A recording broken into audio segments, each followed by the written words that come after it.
রাধে রাধে বন্ধুরা, কেমন আছেন আপনারা? আপনাদের আশীর্বাদে আমি অনেক ভালো আছি। তো আজকে নিয়ে এসেছি আপনাদের জন্য মোগলাই পরোটার রেসিপি, তাও আবার নিরামিষ। ভাবা যায়? তো এই রেসিপির জন্য চলে যাচ্ছি রেসিপির শুরুতে। প্রথমেই লাগবে বাঁধাকপি। তো এটা আমি অনেক ছোট ছোট, মানে যতটা সম্ভব আমি ততটাই কুচি কুচি করে কেটেছি। আপনারা এর থেকে ছোট ছোট করে কাটতে পারলে আরও ভালো। তো এটা হচ্ছে আমি খুবই অল্প তেলে ভেজে নেব, যেহেতু আমার বড়মশাই মাত্র হসপিটাল থেকে বাসায় এসেছে। আর এটা ছিল গতকালকের ভিডিও, আমার বিবাহবার্ষিকী ছিল মানে আমাদের। তো বড়মশাই খেতে চাইলো, কী আর করবো, খুবই কম তেল মশলা দিয়ে এটা তৈরি করে দেবো আজকে ওকে। তো এটা প্রথমে আমি বাঁধাকপিটা তেলের উপরে দিয়ে সামান্য একটু লবণ দিয়ে নেড়েচেড়ে নিচ্ছি। আর এরই মধ্যে কিন্তু জল ছাড়া শুরু করে দিয়েছে বাঁধাকপি থেকে, এর মধ্যে আর কোনো জল দিতে হবে না। এখন খুব ভালো মতো নাড়াচাড়া করে নিয়ে এর মধ্যে দিয়ে দেবো একটা ঢাকনা। এরপর 5 থেকে 7 মিনিট ঢেকে রেখে দিতে হবে। আর এই যে দেখুন, 5 থেকে 7 মিনিট পরে বাঁধাকপিটা কিন্তু সিদ্ধ হয়ে গেছে। এখন এই বাঁধাকপির মধ্যে আমি কিছুটা পরিমাণে মশলা অ্যাড করব। আর একটু ঢেকে দেওয়ার প্রয়োজন নেই, কারণ এটা আমি এখন মানে ঢাকনা ছাড়া একটু সময় জ্বালালে এই জলটা শুকিয়ে যাবে। তো এর মধ্যে প্রথমেই দিয়ে দেবো সামান্য একটু পরিমাণে জিরের গুঁড়ো।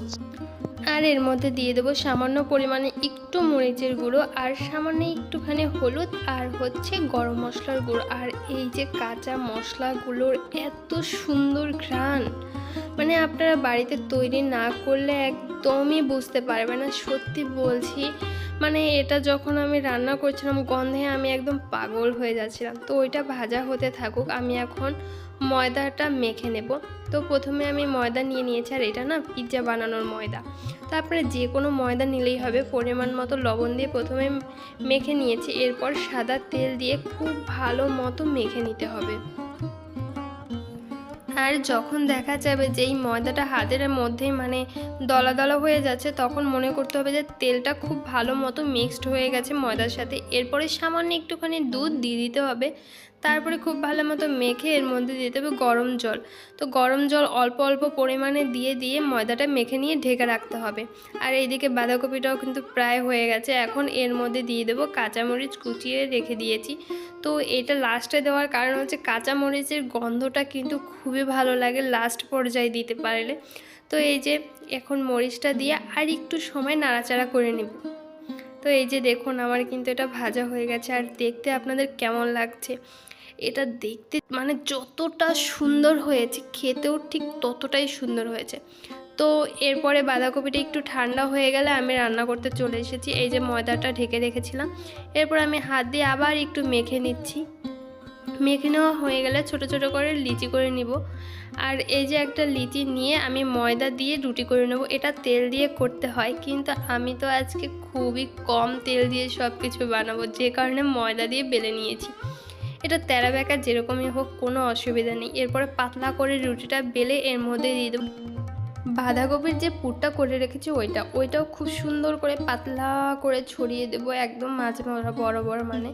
এরপরে হচ্ছে এক পাশ উঠিয়ে আমি চাপা দিয়ে দিয়েছি। এরপরের পাশটা হচ্ছে ওই আগের পাশের উপরে দিতে হবে আর কি, কখনো মানে কোথাও যেন ফাঁকা না থাকে। এরপর এই যে কণাগুলো আমি যেভাবে ভাঁজ করে দিয়েছি ওইভাবে দিলে বেশি ভালো হয়। আর এই যে কিন্তু মোগলাইয়ের শেপ দেওয়া হয়ে গেছে। তো আমি আরেকটা ভাজও আপনাদের দেখিয়ে দিচ্ছি। তো প্রথমে যে রুটিটা বেলে নিয়েছি, এরপরে পুরটা খুব সুন্দর করে ছড়িয়ে দিচ্ছি পাতলা করে।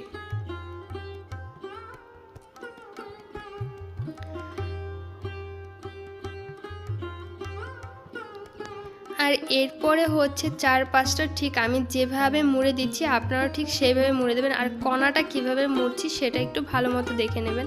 তো এইভাবেই আমি কিন্তু সব মোগলাইয়ের পরোটাগুলো বানিয়ে ফেলবো।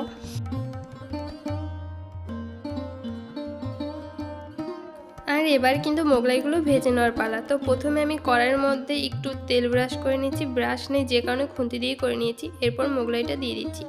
তো এর আগে আমি আরেকটা এভাবে ভেজে ভগবানকে নিবেদন করে দিয়েছি। এরপর হচ্ছে একটা সাইড হয়ে গেলে আমি উল্টে দিচ্ছি। আর উল্টে দেওয়ার পরে আবার সামান্য একটু পরিমাণে তেল দিয়ে দিচ্ছি এভাবে। তো এভাবে খুবই অল্প আঁচে অনেক সময় নিয়ে ভাজতে হবে। অনেক সময় বলতে 4 থেকে 5 মিনিটের মধ্যে একটা ভাজা হয়ে যাবে। আর এই যে দেখুন, ভাজা কিন্তু হয়ে গেছে।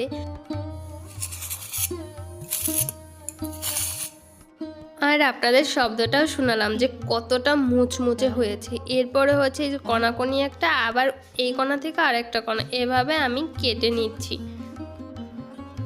আর ভিতরে পুরটাও কিন্তু খুবই সুন্দর হয়েছে, আপনারা দেখতেই পাচ্ছেন একদম পুরে ভরা। আর এই যে দেখুন কাজ আমি কেটে সারতে পারিনি, বরমশাই একটা নিয়ে খাওয়া শুরু করে দিয়েছে আর ওরও খুবই ভালো লেগেছে। আর এইভাবে ঠিক সবগুলো বানিয়ে নিয়েছি। আর এই যে কিছু শসা কেটে নিয়েছি আর ছোট ছোট টমেটো আছে এখানে পাওয়া যায়, ওই টমেটোগুলো সুন্দর করে কেটে নিয়েছি। তো আমার এই রেসিপিটা আপনাদের কেমন লাগছে অবশ্যই কিন্তু জানাবেন। আর নিরামিষ খাবার আপনাদের কার কার ভালো লাগে এটাও অবশ্যই জানাবেন। তো দেখা হচ্ছে অন্য ভিডিওতে। টাটা বন্ধুরা, ভালো থাকবেন।